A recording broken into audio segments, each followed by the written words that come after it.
Story 1. The Name Called in the Forest. Subscribe. Korea's darkness has no end.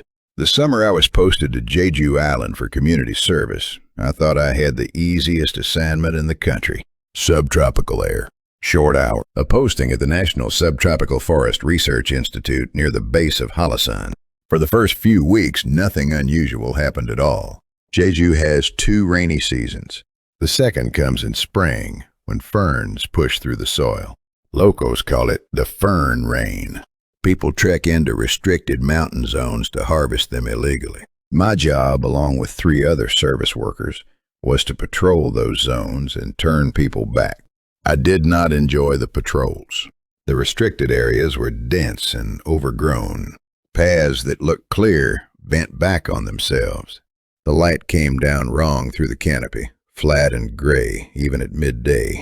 It was not a frightening forest, exactly, but it was the kind of forest that made you feel watched from the moment you stepped inside. The morning everything changed, we received an unusual order. Our normal routes covered the western zones near the campus. This order sent us east, to a section of forest none of us had visited. The road was barely wide enough for our vehicle. Trees pressed close on both sides. My colleague June sat in the back checking his phone. I drove without speaking. The forest on either side was identical in every direction. Green and gray and absolutely still. And I had the feeling, which I have no rational way to explain, that it had been waiting for us to arrive. June was the one who spotted her first. An elderly woman moving between the trees about 100 meters off the road, bent low under a bundle of freshly cut ferns. I used the loudspeaker to tell her she was in a restricted area. She did not answer. For a few minutes we could not find her at all.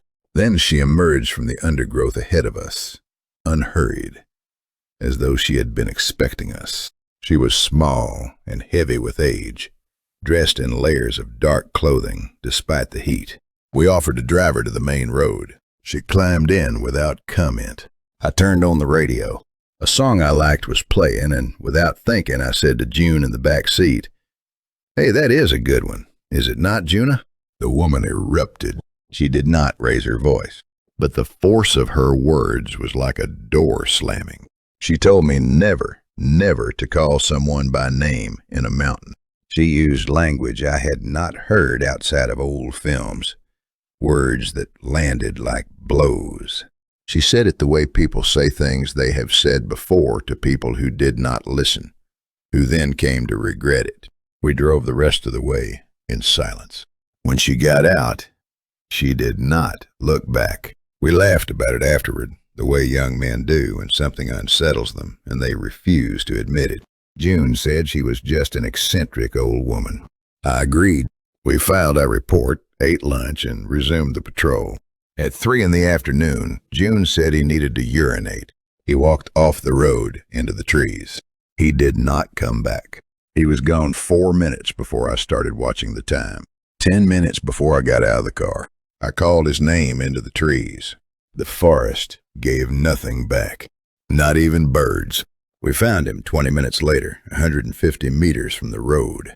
He was sitting against a tree with his knees pulled to his chest, shaking so hard his teeth knocked together. His eyes were open, but fixed on nothing. When he finally spoke an hour later, this is what he told us. He had finished and turned to walk back. A woman was standing between the trees 30 meters ahead. Not the old woman. This one had her hair loose around her face, tangled and stiff, dried wrong. You moved toward her. She was gone. He turned to find another path. She was standing behind him. There was a hole in the side of her head, deep and dark and completely still, like a drain. She did not speak. She only pointed at him. Then she grabbed his arm. June filed for a transfer the next day and never explained further. A local woman told us afterward that during the April 3rd incident, soldiers used names called in the forest to lure families out of hiding. They brought them to the mountain and shot them. The dead are still there, she said. They remember the sound of their names. That was 6 years ago. Last night, from the forest behind my apartment building, I heard my name. in my own voice, coming from a direction where there is no road and no person. I did not go to the window. Story 2. The Figure at the River. My grandmother was 15 years old the summer she saw it. She told me this story on a rainy afternoon while we ate peaches from a neighbor's orchard. She spoke slowly, the way people tell things they have carried a long time, measuring each detail carefully, as though the weight had to be distributed evenly. It was a few years after the Korean War ended. Life was returning to something like ordinary, but ordinary had to be rebuilt carefully from what remained. In summer, groups of women and girls went to the river at night to bathe, as they always had. The river was wide and slow at the base of a ridge, ringed by rice paddies. Her cousin Janssen was 1 year older, and the person she was closest to in the world. That night they bathed in a group of 7. The water was cold, the sky clear. Someone was laughing about a boy from the village. Entirely ordinary. The walk home began without incident, the group moving along the raised earthen dike path beside the paddies, shoes in their hands. That was when my grandmother realized she had left her rubber sandals on the bank. She and Janssen slipped away from the group. They would be back before anyone noticed. They went together, still whispering and laughing, happy in the way that girls are when they have briefly escaped the eyes of adults. The sandals were exactly where she had left them. That was when Janssen said, very quietly, "Sunhi, do not look." My grandmother looked. On the opposite bank, perhaps 30 meters away, something stood at the water's edge. It was shaped like a person, but it was not a person. It was too tall, taller than any man she had ever seen, and entirely black in the way that has no surface and no depth. Its hair hung past its waist in thick ropes. It was not moving. My grandmother's first instinct was to run. Her legs would not respond. This was not like being frightened, she told me. It was more like the decision to move had been made somewhere outside her body, and then canceled. She watched the figure, and the figure watched them. Then Yon-sun began to run, not away, toward the river. My grandmother caught her arm. Yon-sun did not seem to know she was there. She pulled with a strength that made no sense in a girl her size. Her eyes were open but fixed on the water. Her mouth was slightly open. She made no sound. When my grandmother threw both arms around her, Yon-sun began to lift her knees, one after the other, in a rhythmic stepping motion, as though she had already crossed the river and was still walking the other side. My grandmother screamed for the adults. She heard them stop somewhere on the dike path. She heard them turn. But before they arrived, Yon-sun had pivoted slowly, like a compass finding north, and was facing the direction the figure had gone. Her feet had not stopped moving. The figure was no longer on the bank. My grandmother could not say when it had gone. Yon-sun walked through that night and through the following day. She walked in her sleep. She walked when they held her down. Her family tried a doctor, a monk, a shaman. Nothing worked. A woman in the next village said she had seen this before. She told them to find peach wood. They boiled it and fed it to her. They stitched it into her clothes. They struck her lightly with the branches, and then harder when the lightness changed nothing. By the end of the second week, Janssen stopped walking. My grandmother paused here and looked at the peach in her hand. She said the orchard was at the edge of our village. I always thought that was why she stopped there that night and did not go further. The trees were between her and the direction it had gone. The figure never came back. But every summer, when it is hot like this, I do not go near the river at night. Not once in 70 years. I thought about that on my drive home. The road home has always run beside a river. I have driven it hundreds of times without thinking about it. That evening I drove the whole length of it without looking at the water. Both hands on the wheel, eyes forward. I told myself the river was just a river, but I drove faster than I needed to. And when I reached the bridge in the middle, where the road rises and the water is visible on both sides, I did not look down. I have not looked at that river at night since. I am not sure I ever will again. Story 3. The knock at 3 a.m. The apartment was cheap because it was old.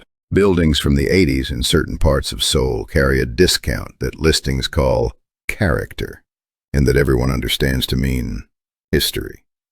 But it was the nicest space I could afford at that point in my life. A one-room unit on the 4th floor with a south-facing window. I signed the lease in August. The first 2 nights were quiet. I unpacked boxes. I ordered delivery. I slept on the floor because my mattress had not arrived.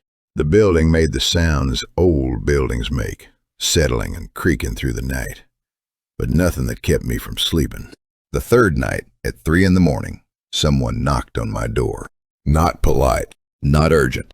3 slow, evenly spaced impacts, as though someone were measuring out the sound. I sat up and listened. Silence. I waited 5 minutes, then checked the peephole. The hallway was empty under its fluorescent light. No shoes outside any door. Nothing. I went back to bed. It happened again the next night. Same time. 3 knocks. I checked.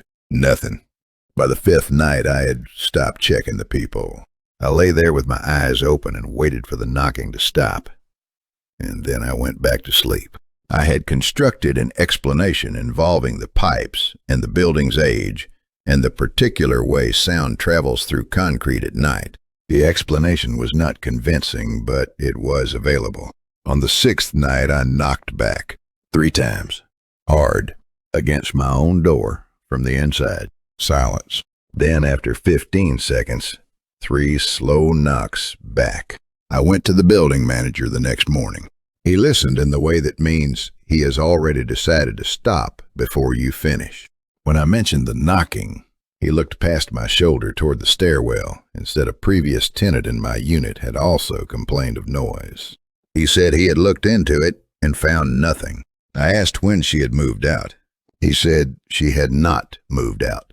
Not exactly. I went to the unit 2 floors down, where an older woman had lived in the building for 30 years. She was more willing to talk. She told me the previous tenant had been young, kept to herself, worked nights. One morning she did not come down to check her mailbox, which she did every morning without fail. On the 7th day, the manager opened the door. They found her in the hallway. Not the bedroom. The hallway, close to the front door, facing it. Both hands braced against the door frame behind her, as though she were trying to stop the door from opening inward, except the door had been locked from the inside. The woman downstairs looked at me for a moment and then said, very evenly, that she hoped I was a sound sleeper. I went back to my unit. I moved the table against the door, then the bookshelf behind the table. I turned off every light and sat on the floor against the opposite wall, and I waited for 3 in the morning. Because that day, when I had counted back through the nights, I had realized something. Tonight was the 7th night. At 3 o'clock, nothing came. At 3:18, 1 knock. Very slow, like something testing the weight of the door. I did not move. I watched the door and counted my breathing. The knock did not come again. At 4, I got up and checked the peephole, the hallway, the light, the clean floor. Then I noticed something I had not noticed in 6 nights of checking. At the outermost edge of the peephole's fisheye view, in the corner where the wall met the ceiling, something dark was there. Not on the floor, on the ceiling, the size and rough shape of a person, not moving, facing my door. I stayed at the peephole and watched the clock on my phone. 17 minutes. The shape did not move. At 3:37 it moved. Not down, not toward the stairs, toward me. I cannot fully account for the next few minutes. I know I ended up outside on the street in my socks. I know I did not go back inside that night. I know I called my mother at 4 in the morning and could not explain why. I broke the lease. I paid the penalty. I stayed on a friend's couch for 2 months. When I called the manager to tell him I was leaving, he did not ask why. He said he would relist the unit. He did not sound surprised. He did not sound surprised at all. I have thought about the woman they found in the hallway many times since then, her hands against the frame, the door locked from the inside. I think about which direction she was facing when they found her, and I think about what it means that she was not trying to open it. She was trying to keep it closed. Story 4. The child on the stairs. I worked overnight shifts at a hospital in northern Seoul for 4 years. 12 hours, 7 nights on and 7 off. The kind of schedule that rebuilds your relationship with time completely. I was a cardiac nurse on the 8th floor of a high-rise, 22 stories. The lower floors medical and the rest residential. The stairwell on the west side was shared by both. I first saw the child in October of my 2nd year. I was taking the stairwell down to the basement pharmacy because the west elevator had been broken for a week. 2 in the morning. The stairwell was lit the way institutional stairwells are lit. Too bright and from the wrong angle. I was passing the landing between the 6th and 7th floors when I saw her. She was sitting on the step. A girl of maybe 7 or 8 in a school uniform. Navy skirt, white blouse, yellow name tag holder with the tag missing. Her backpack was on her lap, both arms around it. She was not crying. She was looking at the door to the 6th floor. She did not look up when I passed. I stopped. I asked if she was okay. She did not answer. I asked if her parents knew where she was. Nothing. I noted it to the security desk and continued my shift. I told myself there were many kinds of residents in a building like this, and some of them were awake at 2 in the morning for reasons that had nothing to do with me. I saw her again the following week, and the week after that. I started leaving snacks on the step beside her. A small package of crackers from the vending machine on my floor. A piece of whatever I had brought from home. She never ate while I was there, but sometimes the food was gone when I passed next.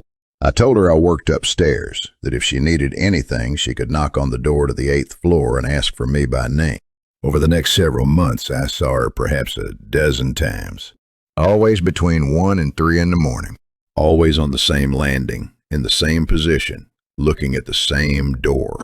In the spring, without looking up, she said, "My mom is not coming tonight either." I sat down on the step beside her. I asked where her mother was. She said her mother worked. I asked how long she had been waiting. She turned back to the 6th floor door and did not answer. That morning I went home and searched every community forum I could find that discussed the building. It took several hours. 8 years before I started working there, a child died in the west elevator. A mechanical failure. She was 7 years old. She had been waiting for her mother, who worked the night shift at a textile factory. The elevator doors had failed to open correctly. Her name was the name the girl had told me. Her last message to her mother, recovered from the phone record, said, "I am on the stairs between 6 and 7. Do not be late, okay?" I read that message 3 times before I put my phone down. After that, I sat with her whenever I passed. 5 minutes, 10. I did not talk much. She did not either. But she seemed quieter when I was there, less tightly wrapped around her backpack. Once I thought I saw her lean slightly toward me. Only slightly. The way a person leans when they are trying not to seem like they are leaning. In December, I transferred to a different hospital. On my last shift, I sat with her on the landing and told her I was leaving. She did not respond. I left the crackers she seemed to like. I said goodbye. When I came in for my final morning, I passed the landing out of habit. She was not there. The crackers were gone. Not on the step, not knocked aside, gone. But in the spot where they had been, there was a folded piece of paper. Inside, in a child's careful handwriting, was one line.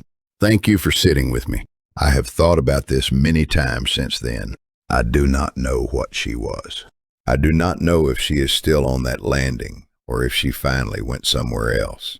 I only know that for several years someone sat on those steps alone every night and waited, and that the smallest thing I could do was make sure she was not always waiting alone. I hope somewhere, in a version of that building I cannot see, a woman came running up those stairs, breathless and late and so sorry. I hope she came. I think she would have, if she could. Story 5. The Sealed Room. I have worked subway maintenance in Seoul for 11 years. The underground network is older in some places than most people realize. Parts of it built in the early 70s when infrastructure grew faster than documentation. There are maintenance tunnels on certain lines that appear on no current map. There are rooms sealed in the 80s and 90s for reasons never formally recorded, only passed down among the old crews the way warnings travel through institutions when the official channels cannot hold them. I had heard about Tunnel Segment 44B for years before I was assigned to it. The assignment came from a new supervisor who did not know the unwritten rules.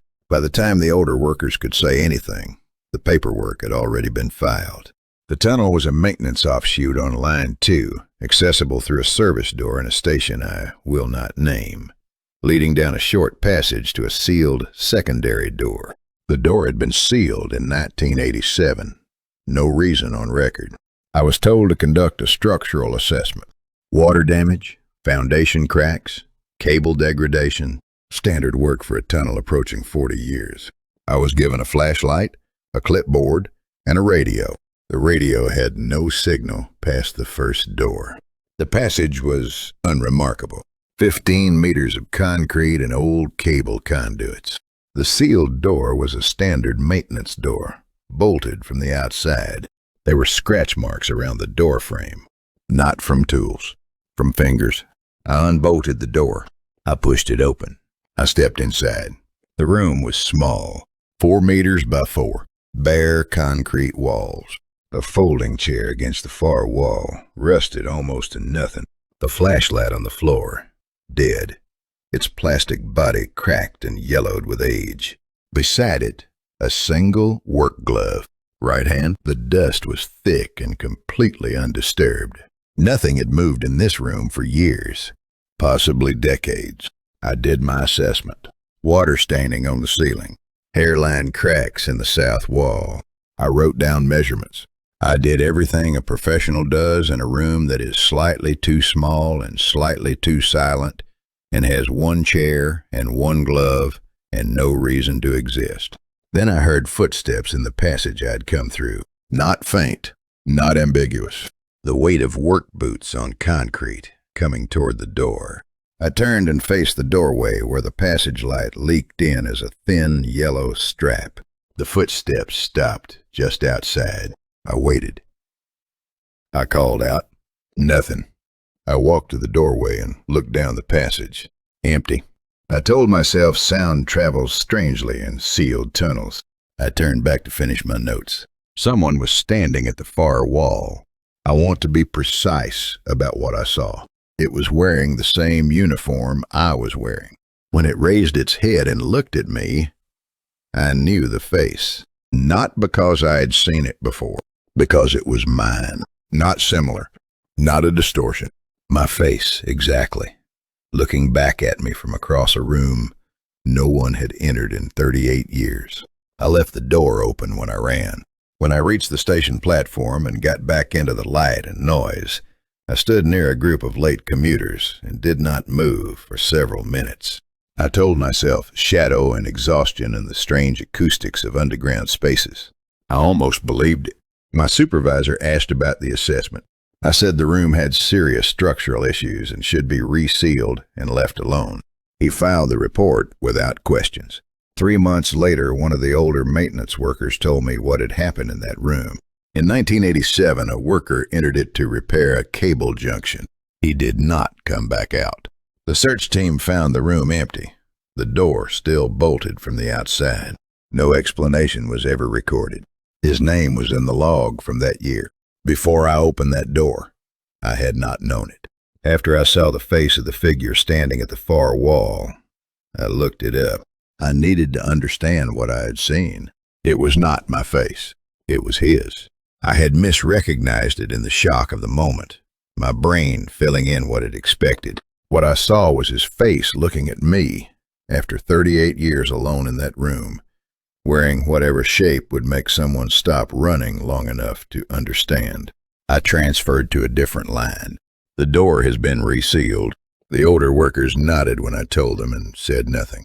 I think that room has been waiting since 1987 for someone to come back and open the door. I think it is still waiting. I think the man inside is still waiting too. Story 6. The Hiker's Photos.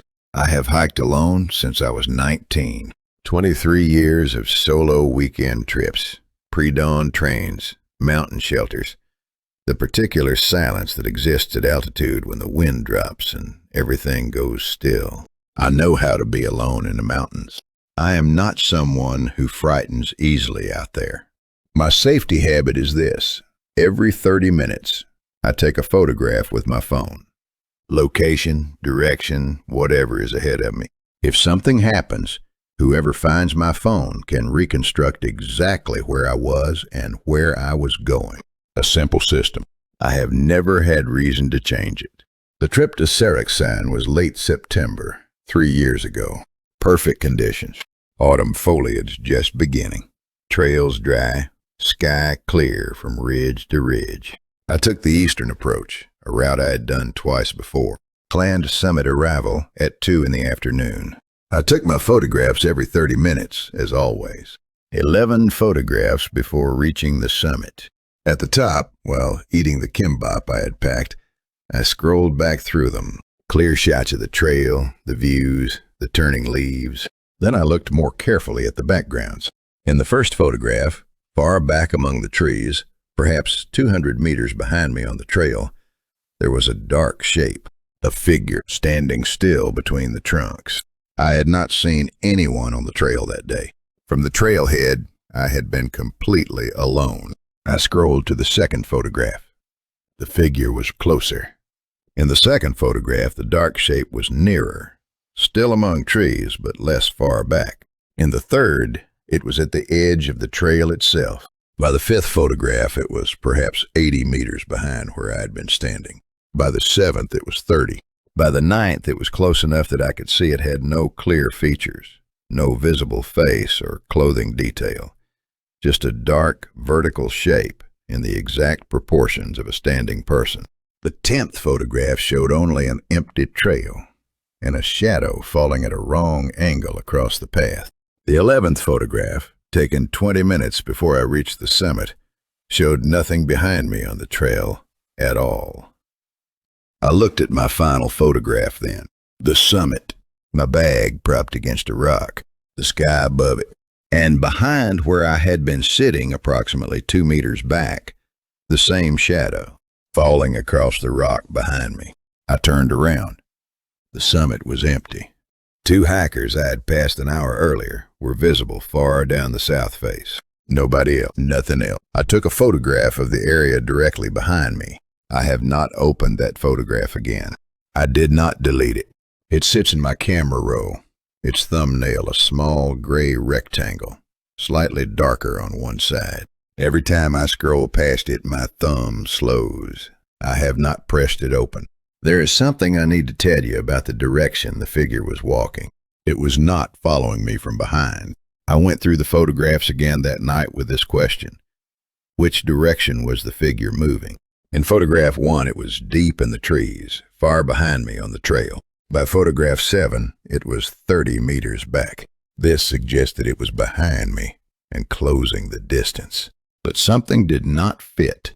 The figure was always on the same side of the trail, always in the same position relative to the path, not catching up, holding distance. Then I found what I had missed the first time. In photograph 3, not among the trees, but on the trail itself, just at the edge of the frame, there was something in the soft earth beside the path. I enlarged the image as much as the resolution allowed. A single handprint, pressed flat. Next to it, scratched into the dirt in Korean, "Keep going." I looked at photograph 4. The figure was still in the same relative position. Not close, not further. It had not been following me. It had been walking ahead of me the whole time, facing the same direction, matching my pace exactly, staying between me and whatever was further up the trail that day. I have hiked that route twice since then. I take my photographs every 30 minutes as always. The backgrounds are clear. The trail is empty. But on the third trip, At the point where the trail passes a particular stand of pine trees near the ridgeline, I found a new handprint in the dirt. Just one, pointing forward. I kept going. Story 7. Floor 13. I will tell you exactly what I saw and leave the interpretation to you, because I have been trying to interpret it for 3 years and I am no closer to an answer. The building was a commercial office tower in Gangnam, 22 stories above ground. I was a contract accountant brought in to audit a logistics firm on the 14th floor. The assignment was supposed to take 6 weeks. I came in early most mornings, usually before 7, before most tenants arrived. I took the elevator from the lobby each day. In the 3rd week, I pressed 14 and the elevator stopped at 13. I stepped off without thinking, realized my mistake, got back on. I pressed 14. The doors opened at 14. I went to work. It happened again the next morning. I pressed 14. The elevator stopped at 13. The hallway looked identical to the others. Same carpet, same lights, same neutral walls. But the tenant directory panel beside the elevator had a blank space at 13. Every other floor listed a company name. 13 was empty. I asked the building management office about it at lunch. The woman at the desk looked at her screen, then at me, and told me pleasantly, but with a finality that did not invite follow-up, that the building had no 13th floor. The elevator did not stop at 13. I should perhaps count more carefully. I counted the next morning. The display above the elevator doors read B4, B3, B2, B1. 1, 2, 3, 4, 5, 6, 7, 8, 9, 10, 11, 12, 14. No 13. The elevator did not stop. The doors opened at 14. That afternoon I stayed late. I rode the elevator down alone at 11 at night. It stopped at 13. The doors opened onto the hallway. Identical carpet, identical lights. But where every other floor had a frosted glass partition and a set of company doors, this floor had only a single door at the far end of the hallway. Wooden. Dark. Slightly ajar. Behind it, no sound, no light. I did not get out of the elevator. I stood and watched the hallway. The lights above me hummed. The air felt the same as any other floor. I watched the door at the end. Then the elevator doors began to close. In the final second before they met, the wooden door at the end of the hallway swung fully open. I could see into the room beyond. I do not know what I saw. What I can tell you, there was light inside, the wrong kind, too yellow, coming from the floor instead of the ceiling. There was a figure standing in the light. It was facing the elevator. It was looking at me. The doors closed. The elevator descended. I went home. I went directly to the security desk in the lobby the next morning and asked the guard how long the building had existed. 26 years, he said. I asked if there had ever been a 13th floor. He looked at me for a long moment. He said there had been. He said it was decommissioned and removed from all records in 1999 after a series of administrative incidents. When I pressed him, he described the incidents more specifically. 3 separate tenants on that floor, within 2 months, had filed identical complaints. All 3 described a figure visible through the glass partition of the adjacent office, standing still in a room that was supposed to be empty. The floor was sealed after the 3rd complaint. The elevator was reprogrammed. I asked the security guard why the elevator was still stopping at 13. He said it was not. He said it could not. I showed him the photograph I had taken in the elevator the night before. The floor display lit at 13, the doors open, the hallway visible. He looked at it for a long time. Then he said the incident file number from 1999, the original complaint log, ended in 13. He thought that was probably a coincidence. He said it in the specific way people say things they do not believe. I finished my contract 2 weeks later. On my final day, staying late to complete the last reconciliation, I took the elevator down at 10:30 at night. It stopped at 13. The doors opened. The hallway was empty. The wooden door at the far end was closed. I stood in the elevator and looked at the hallway, and the hallway looked back. I let the doors close. On the way down, as the elevator passed between floors, there was a sound. Not a mechanical sound. Not the building settling. A sound like a slow exhale from directly beside me, from the empty space to my left. I stared straight ahead at the doors. I rode to the lobby. I walked out into the night air. I did not look back at the building. That was 3 years ago. I have not been back. But the thing I think about when I think about that floor is this: someone filed a report in 1999. Then 2 more people filed the same report. And then the floor was sealed and the complaints stopped. Not because the figure stopped appearing, but because there was no one left on that floor to see it. There is still no one on that floor. The figure is still there. Story 8. The woman from Unit 208. When I moved to Seoul at 24, I did not know anyone in the city. I knew the address of my building, the nearest subway station, and the location of one convenience store I had found on the map. I was not lonely exactly, but I was new in the way that makes every ordinary task feel slightly harder than it should be. The woman from Unit 208 introduced herself in my second week. She knocked on a Sunday morning with a container of doenjang jjigae she said she had made too much of. She was in her late 60s, small and deliberate in her movements, with the kind of face that had been pretty once and had become something more specific and harder to name. I thanked her and did not expect it to happen again. It did. Over the next 6 months, she knocked at irregular intervals, always with food. Soup, mostly. Sometimes rice cakes at holidays. She never stayed long. She seemed to know exactly where the line was between hospitality and intrusion, and she never crossed it. I was grateful. I bought extra pastries from the bakery near the station and left them at her door. She always left a brief note of thanks slipped under my door the next morning. The notes were warm and slightly formal, the way that certain people's kindness is formal, because it comes from somewhere serious in them. In the spring, I finally asked her why. We were standing in the hallway, the food container just passed between us, and I said the honest thing. "Why are you so kind to me?" She took a moment before she answered. She straightened the front of her cardigan. She looked at my door rather than at me. She said her daughter had lived in my unit for 2 years before I moved in. Her daughter had been 27, 1 year older than I was then, working at a pharmaceutical company downtown. She had been quiet and private, the way that young people living alone sometimes are, when they are also a little sad. She died in my unit on a Wednesday night in November. A cerebral hemorrhage. Sudden. There had been no warning. The mother had not known for 3 days. Her daughter had been private, and she had tried to respect that. She had waited, telling herself her daughter was busy, was tired, was at a work dinner.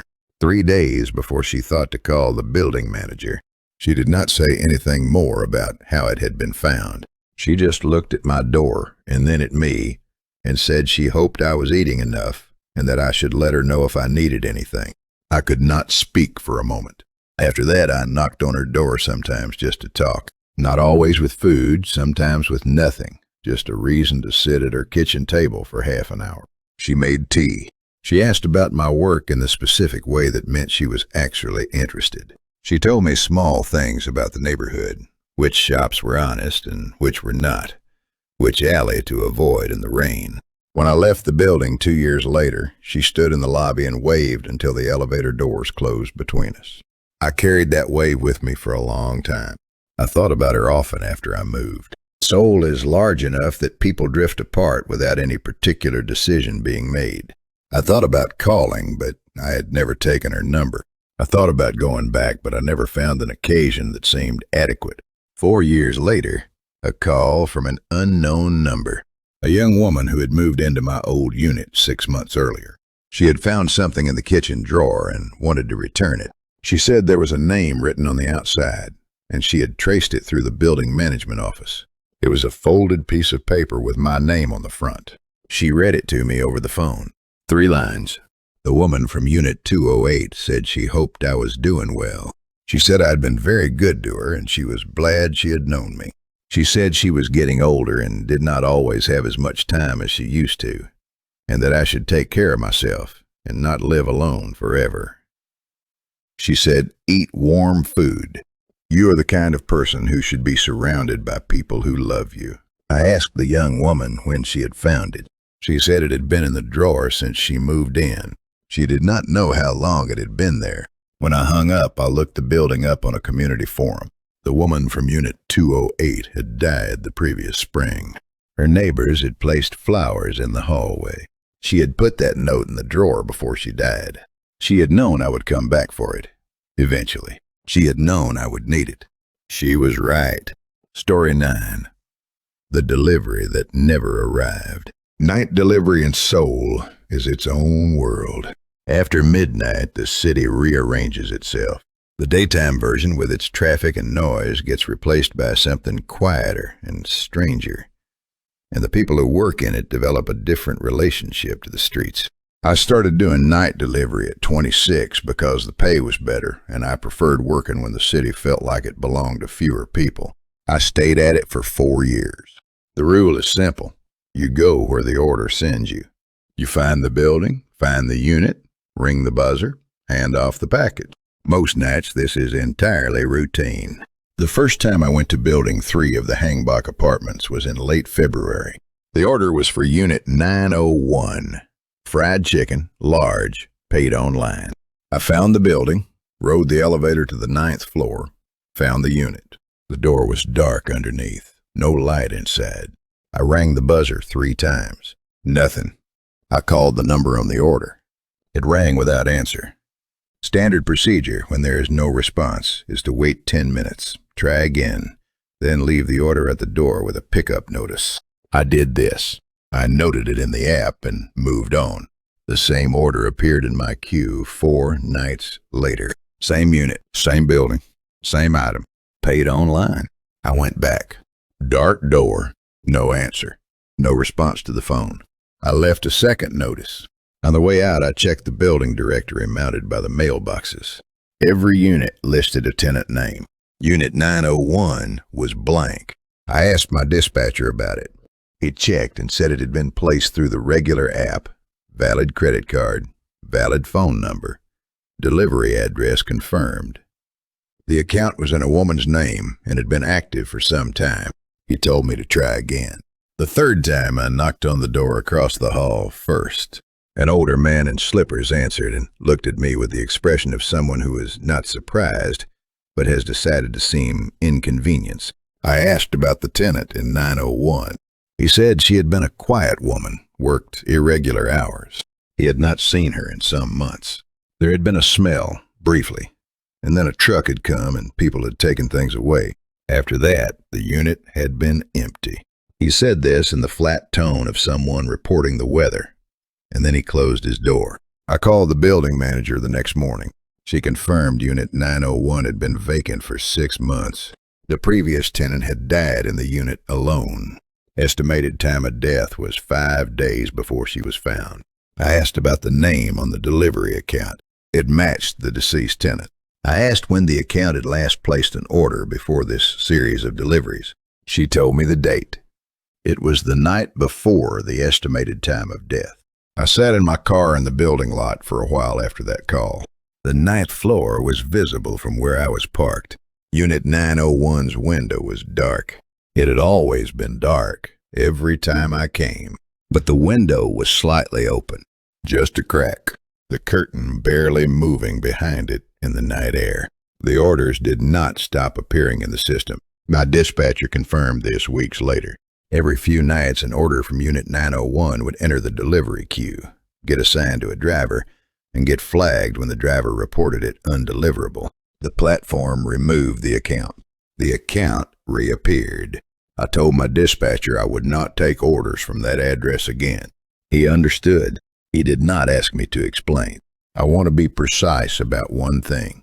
I have delivered to apartments where elderly people lived alone, where the neighbors barely knew them, where the gap between one person and the next could stretch for days without anyone noticing.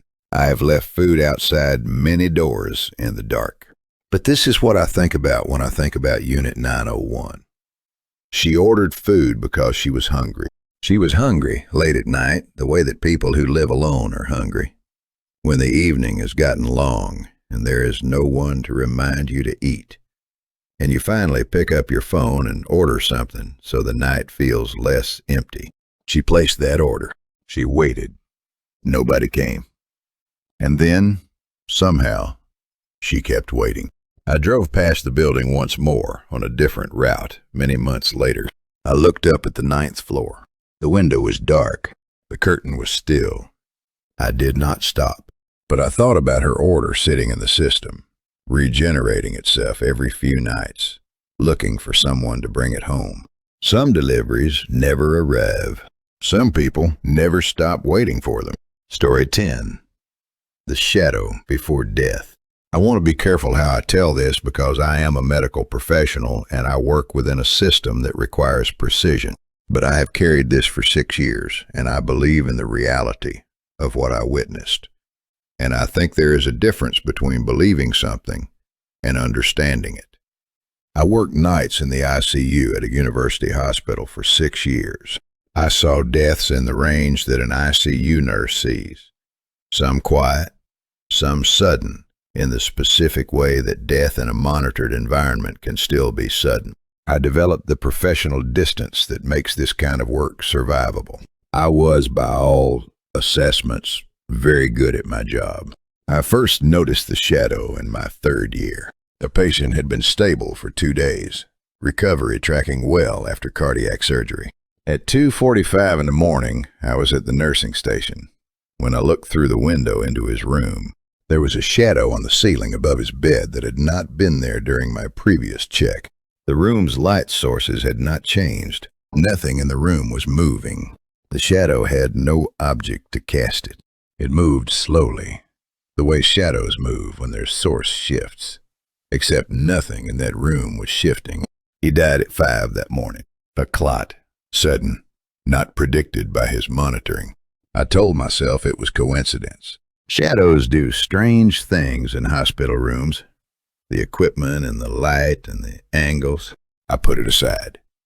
2 months later, it happened again. A different patient. The same shadow around 3 in the morning. That patient died before the end of my shift. The 3rd time, I stopped telling myself it was coincidence. I began watching. I made notes in a personal journal, not a work document. Nothing that would enter any official record. The dates, the patients, the times. I did not share this with anyone at work because the language for it did not exist in any framework my colleagues would find useful, and because I knew what would happen to a nurse who reported shadows on ceilings. Over 18 months, I documented 11 occurrences. In every case, the shadow appeared between 2 and 4 in the morning. In every case, the patient died within 8 hours. There were patients who died without the shadow appearing first. I do not know what to make of that. What I know is that the shadow was not random. It did not drift through rooms. It appeared above specific patients and stayed there, moving with a direction, the way a person moves when they are leaning over something and looking down. I moved my station position to face the ICU bay directly. I watched the ceiling above every patient every night. My supervisor asked if I was having trouble sleeping. I said I was fine. In December of my 6th year, I saw the shadow begin to form above the bed of a patient in the 2nd room. A woman considered stable after a pulmonary embolism. I called the attending on call. He came down, examined her, found nothing alarming. He was not unkind, but he was clearly evaluating me as much as the patient. She died at 4:47. The team arrived within 90 seconds. It was not enough. I wrote the final entry in my journal on the commute home. Then I closed it and put it in a drawer. 8 months later, I opened the journal again. I reread every entry. I counted the documented cases. I looked at the accuracy, and then I turned to the last page, which I had not written on. There was writing on it. My handwriting. The date was 3 months in the future. Below the date, a room number. Below that, a bed number. I stared at the page for a long time. I turned it over. I held it up to the light. The ink was the same as the rest of the journal. The handwriting was mine in every detail. The specific slant of my lowercase letters, the way I write the number 4, but I had not written it. I quit that same week. I took a position at a day clinic. No ICU. No overnight shifts. My supervisor was disappointed. I did not explain. I thought about going to the hospital on the date written in the journal, walking the ICU floor, finding the room and the bed.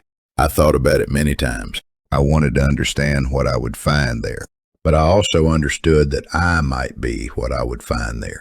When the date arrived, I stayed home.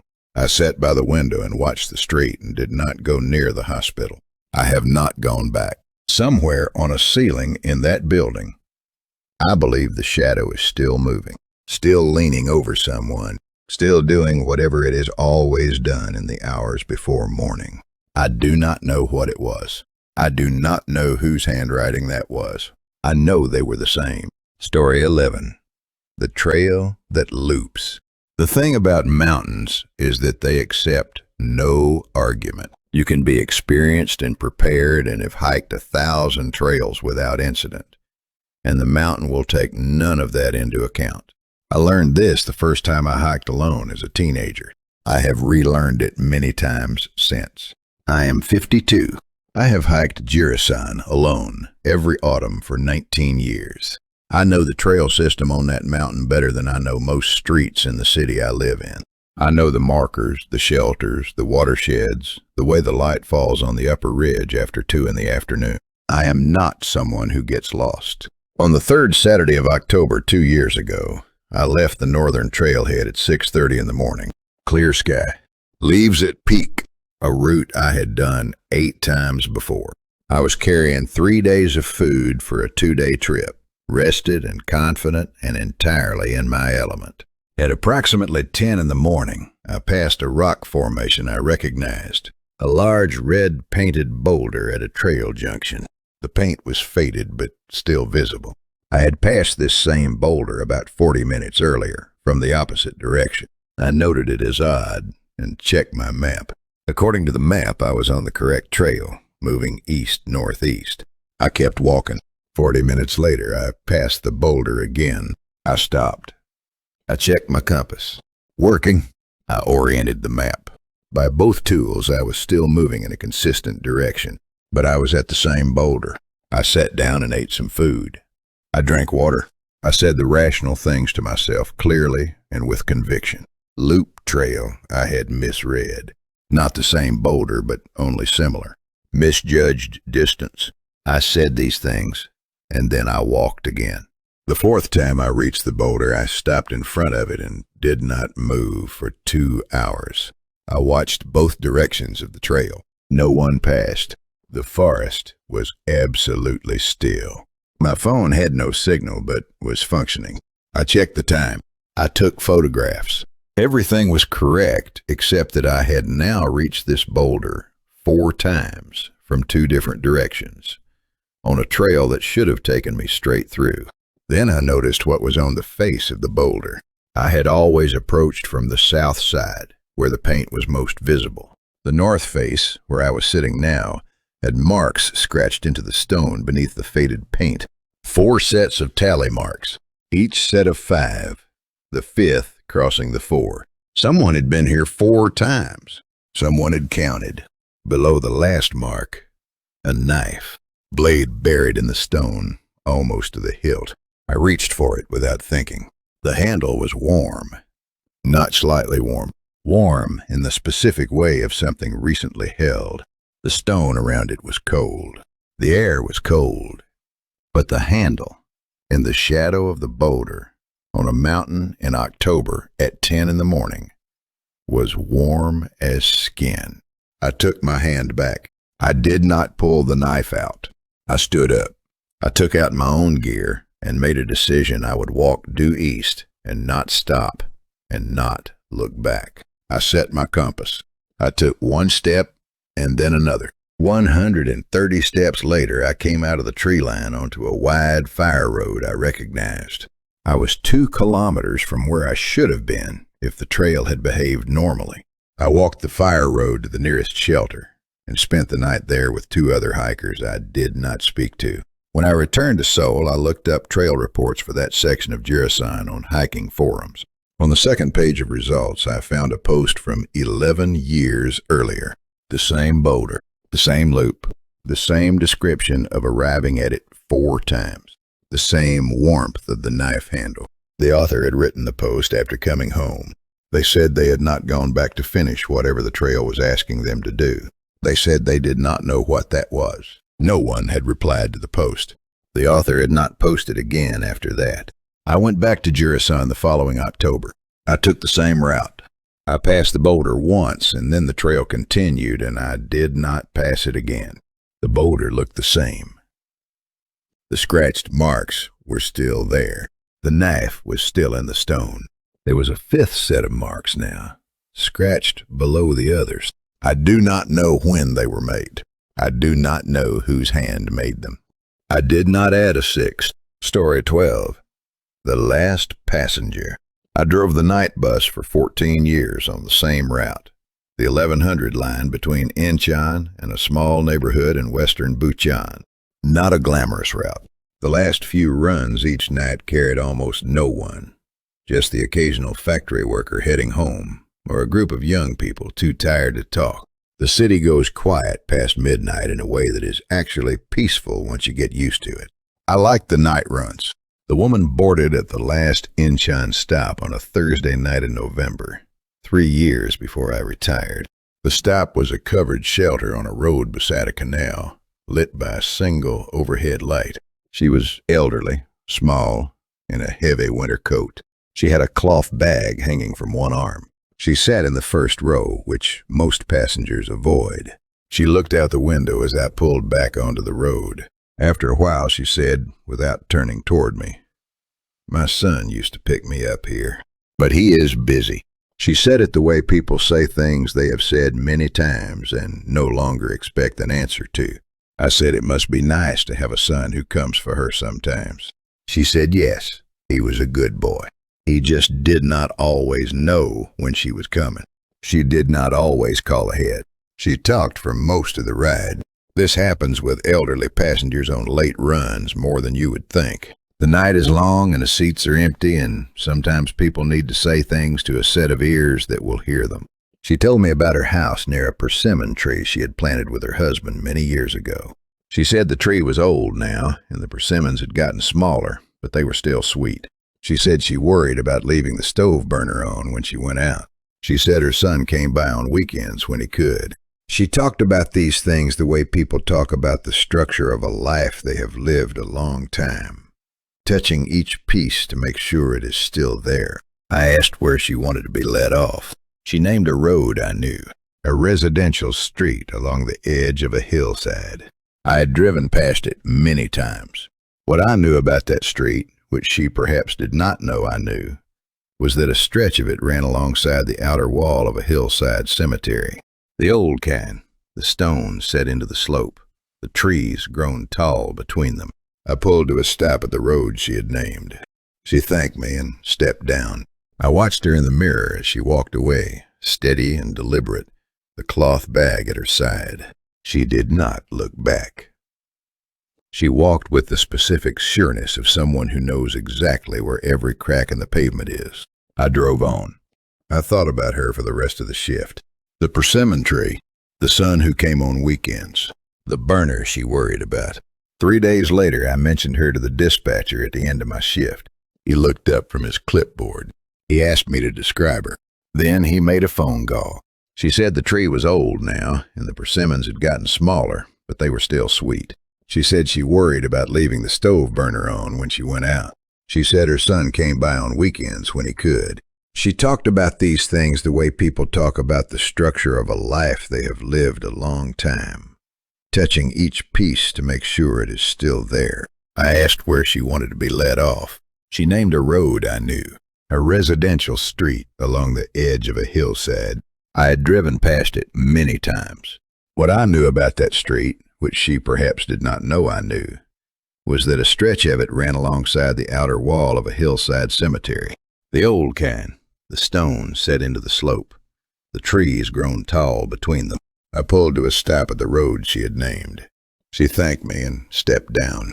I watched her in the mirror as she walked away, steady and deliberate, the cloth bag at her side. She did not look back.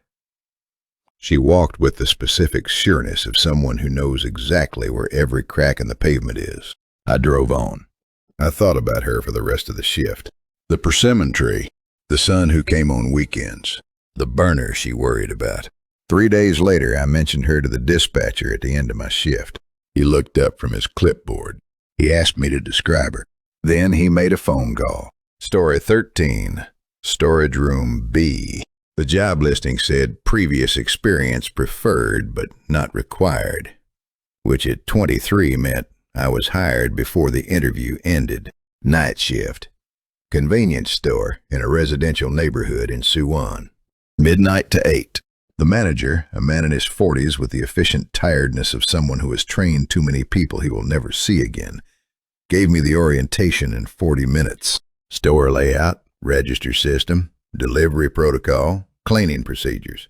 And then, at the end, gesturing at the door in the back wall beside the walk-in refrigerator, never open, Storage Room B. I asked why. He said there were old products in there, and he did not want them mixed with active inventory. This was not a satisfying answer, but it was the only one I got. The first few weeks were uneventful. The neighborhood was quiet. Regular customers were shift workers, sleepless middle-aged men, university students with red eyes. The hours between 2 and 5 were slow. I restocked. I cleaned. I did not open Storage Room B. Then on a Thursday in my 4th week, at 2:45 in the morning, I heard something from inside the room. Not loud, a single heavy impact like something falling from a shelf. Then silence. Then after about 30 seconds, a second impact. I stood in the middle of the store and listened. Then I told myself something had shifted on a shelf.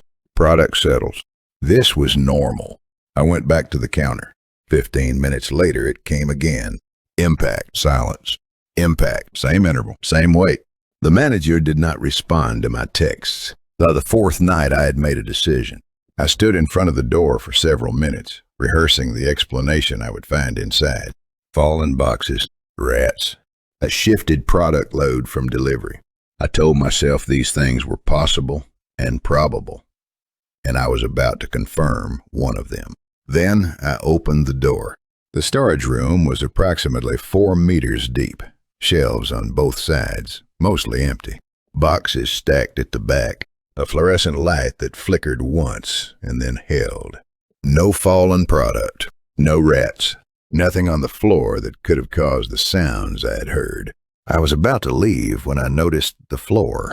In the dust leading from the doorway to the back wall, there were handprints, both hands pressed flat, the track of someone crawling forward. They went in, toward the back wall, and they did not come back out. I followed them to the wall. On the concrete surface, written in dark marker, pressed carefully into the texture of the wall, was a line in Korean. The first text was larger, deliberate, in handwriting I did not recognize.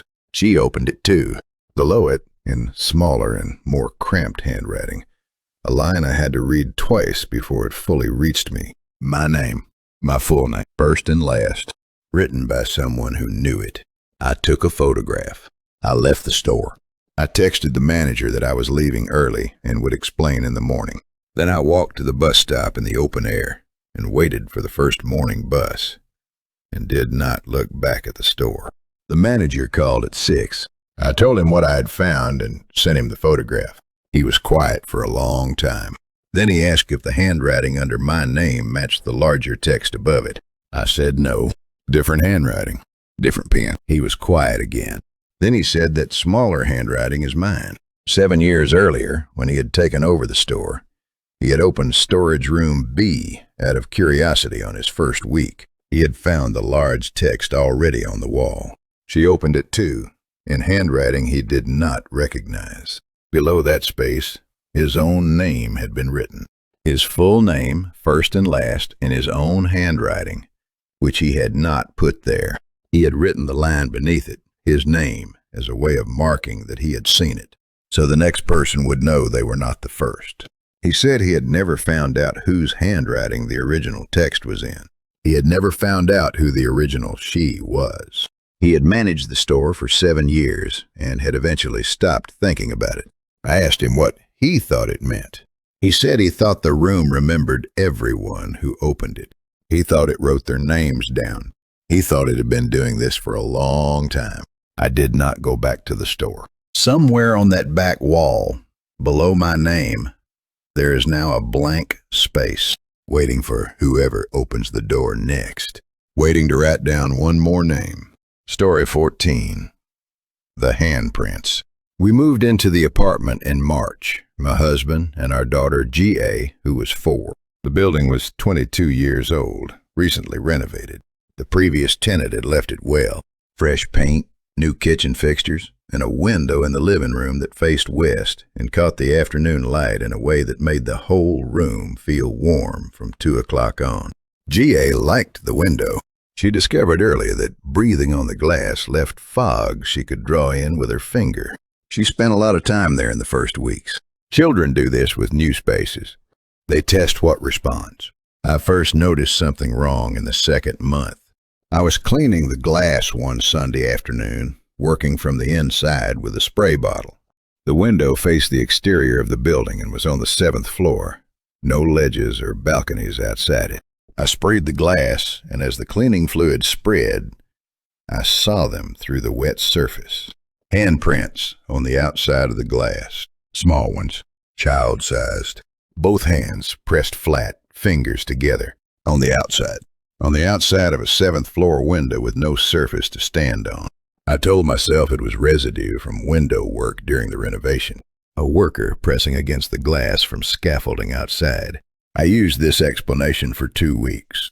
Then G.A., one morning while drawing in the fog, pressed her hands to the glass and turned to me and said, without particular emphasis, she presses back.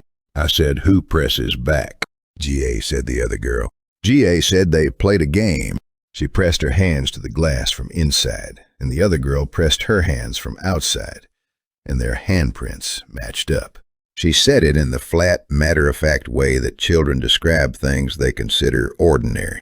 I called the building management that afternoon. I asked about previous long-term tenants and whether any of them had children. The staff member was cautious, but eventually told me the unit had been occupied for 9 years before us by a single family. They had a daughter. I asked what had happened. The daughter had died in the building. An accident. She had been 3 years old. She fell from the living room window. I went to the window. The handprints were still there on the outside glass, small and clear, 4 fingers and a thumb on each hand, the exact size of a young child's palms, pressed flat in greeting, or in the hope of being held. I raised my hand and placed it against the glass from the inside. Palm flat, fingers spread, the glass pressed back. Not the cold give of glass under pressure. A pressing back, warm and specific, with the particular weight of small hands. There and deliberate. I stepped away from the window. I stood in the middle of the living room for a long time. The afternoon light was amber and warm the way it always was at that hour. The window was unchanged. The handprints were still there on the outside. I did not scream. I want to be honest about that. I stood there and I did not scream, and I thought about what it means to press your hands against glass from the outside of a place you cannot come back into. G.A. said they played a game. She pressed her hands to the glass from inside, and the other girl pressed her hands from outside, and their handprints matched up. She said it in the flat, matter-of-fact way that children describe things they consider ordinary. I called the building management that afternoon. I asked about previous long-term tenants and whether any of them had children. The staff member was cautious, but eventually told me the unit had been occupied for 9 years before us by a single family. They had a daughter. I asked what had happened. The daughter had died in the building. An accident. She had been 3 years old. She fell from the living room window. I went to the window. The handprints were still there on the outside glass, small and clear, 4 fingers and a thumb on each hand, the exact size of a young child's palms pressed flat in greeting or in the hope of being held. I raised my hand and placed it against the glass from the inside, palm flat, fingers spread, the glass pressed back. Not the cold give of glass under pressure, a pressing back, warm and specific, with the particular weight of small hands, there and deliberate. I stepped away from the window. I stood in the middle of the living room for a long time. The afternoon light was amber and warm the way it always was at that hour. The window was unchanged. The handprints were still there on the outside. I did not scream. I want to be honest about that.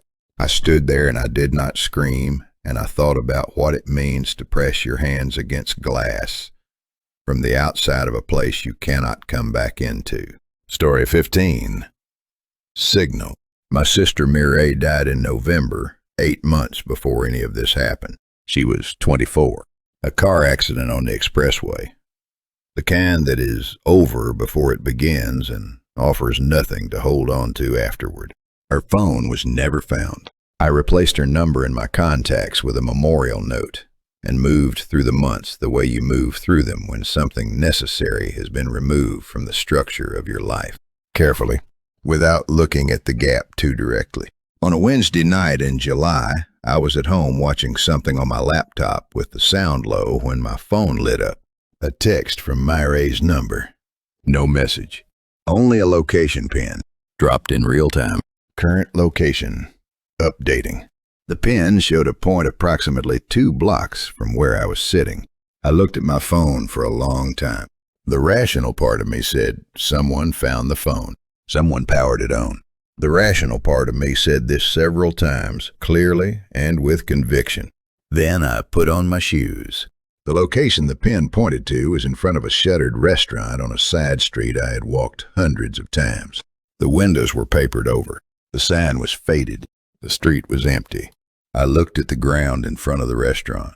On the sidewalk, in chalk, someone had drawn 2 figures. Circular heads, stick bodies, small hands. They were holding hands, the kind of drawing a child makes at 5 or 6. Under them, in handwriting I recognized before my brain had finished processing the recognition, in her specific slant, in the way her letters curved. I waited, but you did not come. Mireille's handwriting, the slant of it, the way her 3s looked like badly closed 8s, the way her endings always dropped slightly below the line. I had seen this handwriting on birthday cards and notes left on the refrigerator and texts she had screenshotted to show me. I knew it the way I knew the sound of her voice. I called her number. It rang. Once. Twice. 3 times. Someone answered. No voice. No breath. Only the quality of an open line. The subtle electronic presence of a connection maintained. I said her name.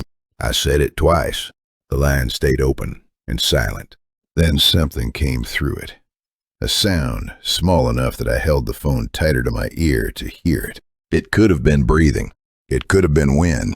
It could have been neither.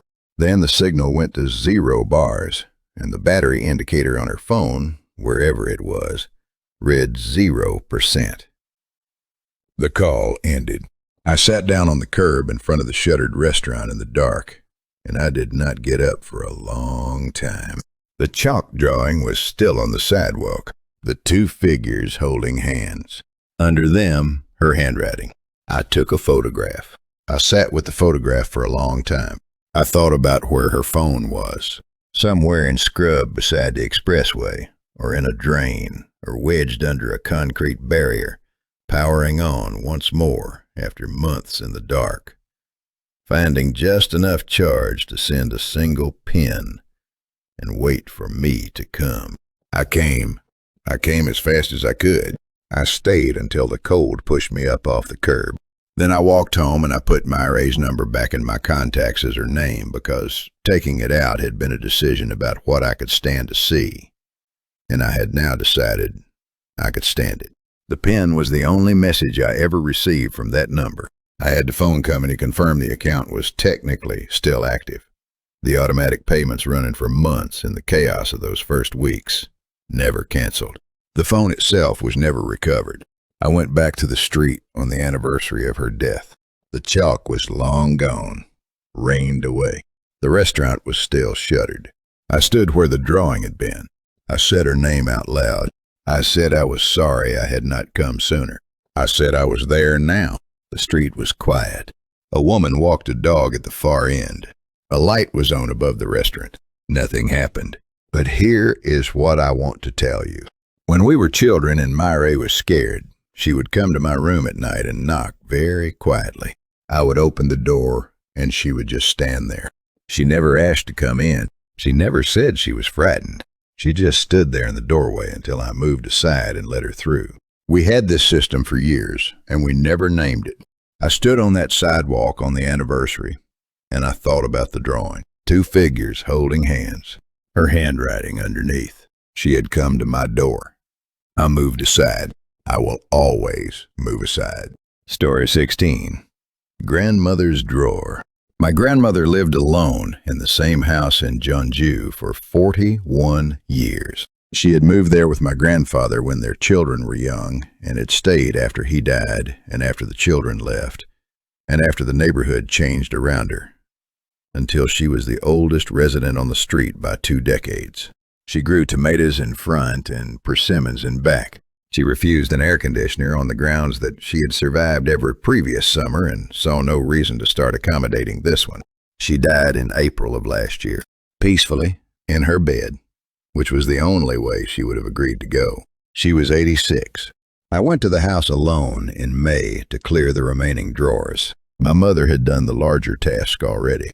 What was left for me was the kitchen, the sideboard, the small things that accumulate over a lifetime and resist sorting because each one is attached to something else.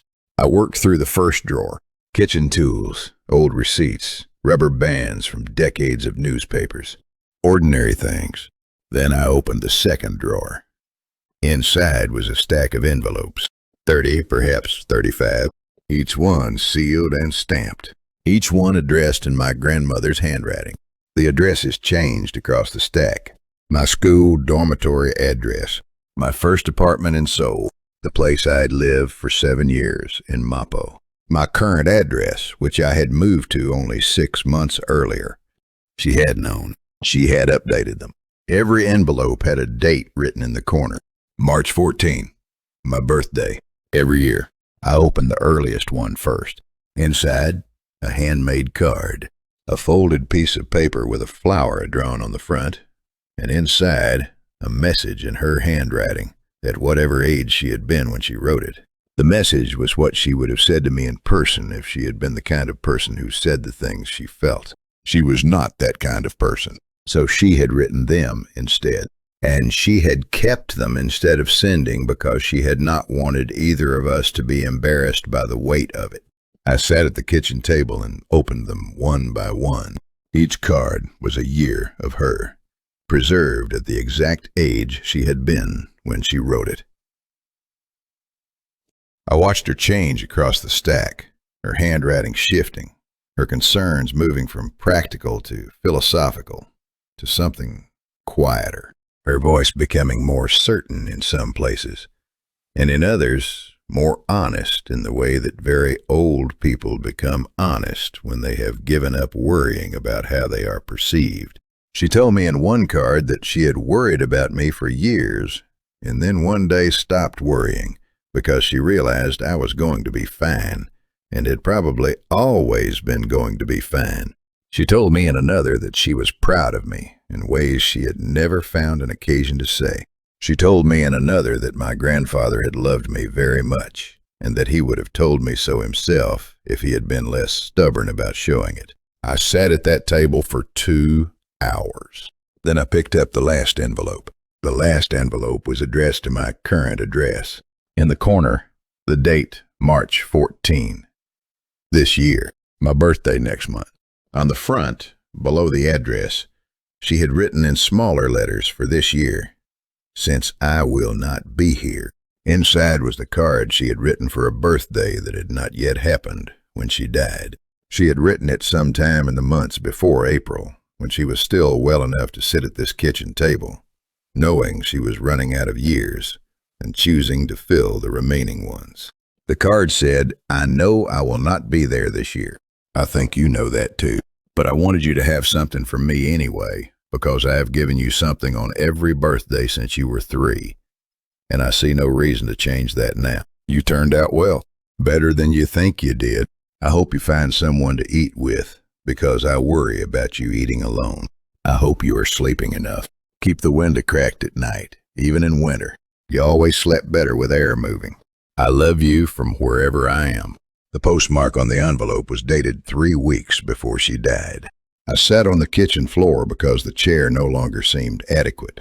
I sat there for a long time with the card in my hands. She had known, or she had decided that some things should be said while there was still time, and that time was not something you could wait on. I mailed myself the envelope again this year.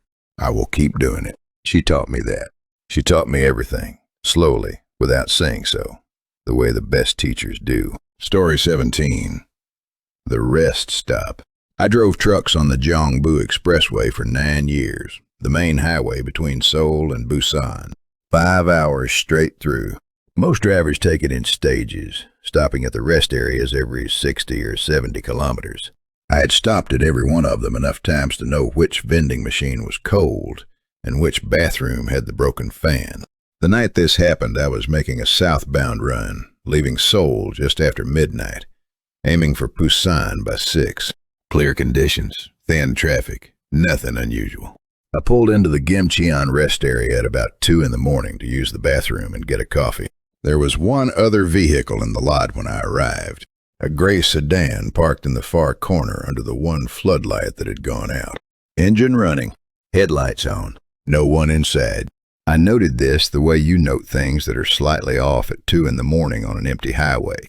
I found a few explanations that fit well enough. Someone had run inside. Someone was warming the car. I parked, used the facilities, bought coffee from the vending machine. When I came back out, the sedan was still there, still running, still empty. I had been inside 12 minutes. I drove south and ran through the explanations again. Someone sleeping in the back seat, invisible from outside. Someone walking a dog in the dark area beyond the lot lights. I found the explanations and I used them. I made good time through the night. At 4:15, I pulled into the Nakdonggang rest area for a second coffee. The lot was empty except for one vehicle, a gray sedan. I sat in my truck for a few minutes. Then I got out and walked over to it.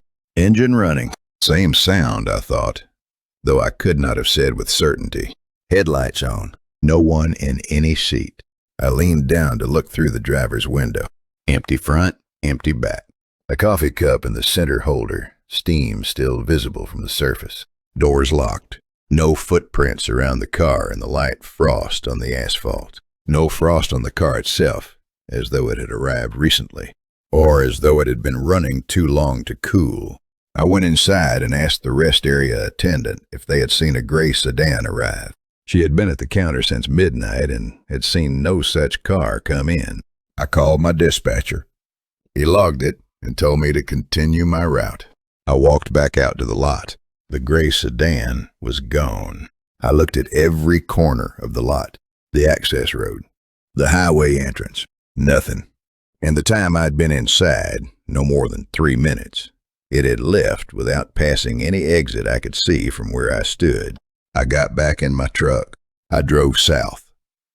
In my rearview mirror from the point where the rest area access road met the highway, a pair of headlights pulled out onto the highway. I watched them in the mirror. They held a steady distance behind me for 2 kilometers. Then I passed a curve in the road, and when the mirror straightened, they were gone. I drove the remaining distance to Busan without stopping. At the Busan depot, I filed my trip log and sat in the break room for a while before driving back. I told my wife about it that evening.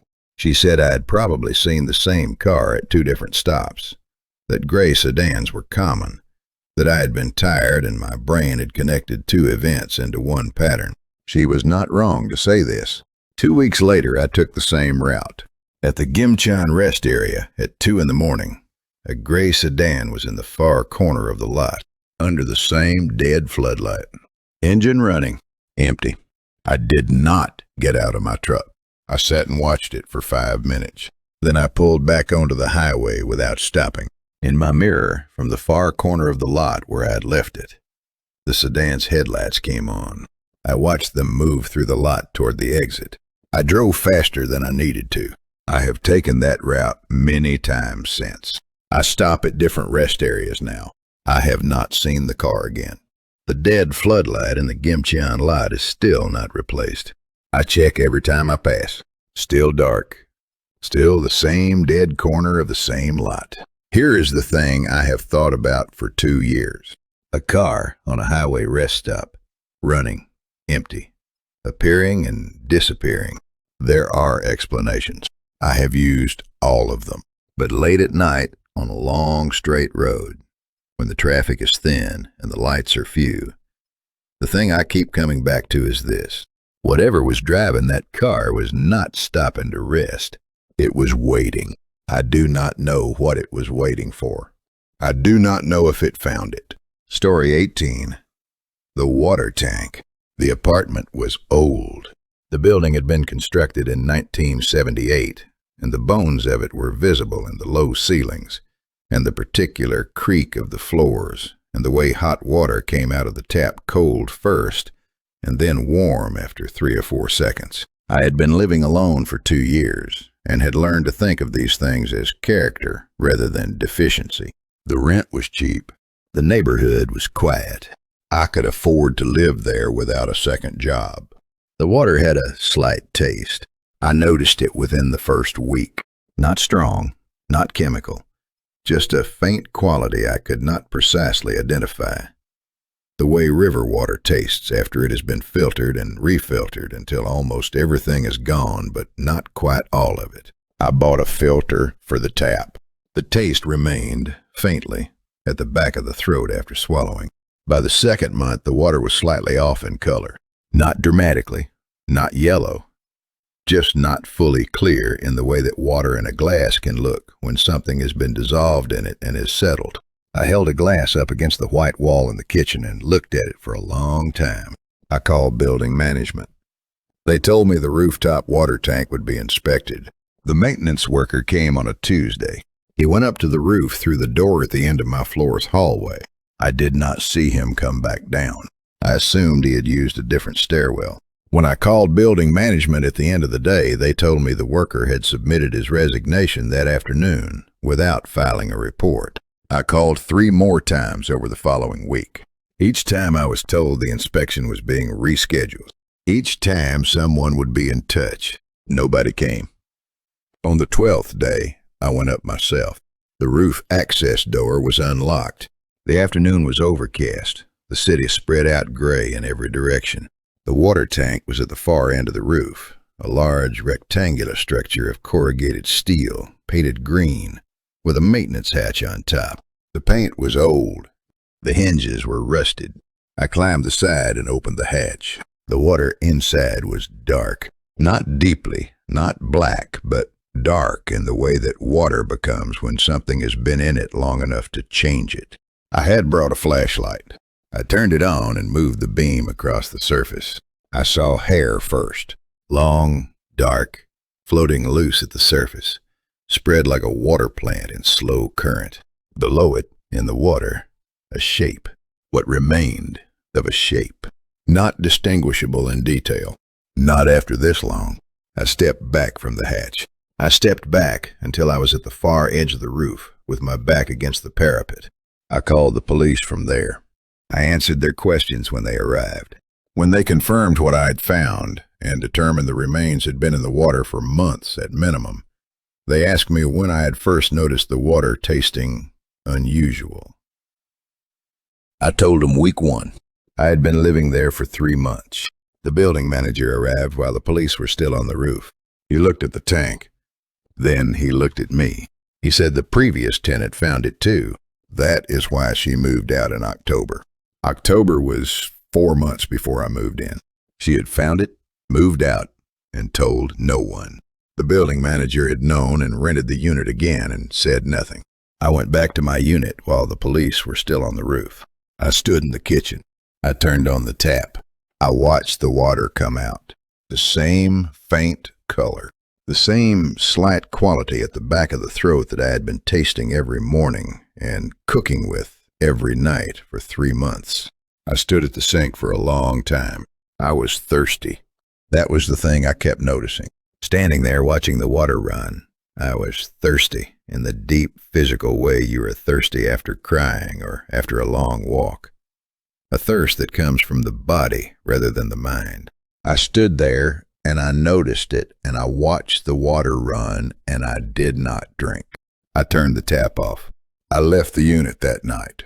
I stayed in a hotel and then with a friend, and then I found another apartment on the other side of the city in a newer building where I watched the water run clear from the first day. But here's the thing I have not been able to leave behind. She was in that tank for months before the previous tenant found her. And before that tenant, someone else may have noticed the water and said nothing. And before them, someone else. I do not know how long she was there. I do not know how many people drank that water and tasted that faint quality and told themselves it was just the pipes, just the building's age, just the particular way old water systems work in buildings where no one asks too many questions. I turned the tap off.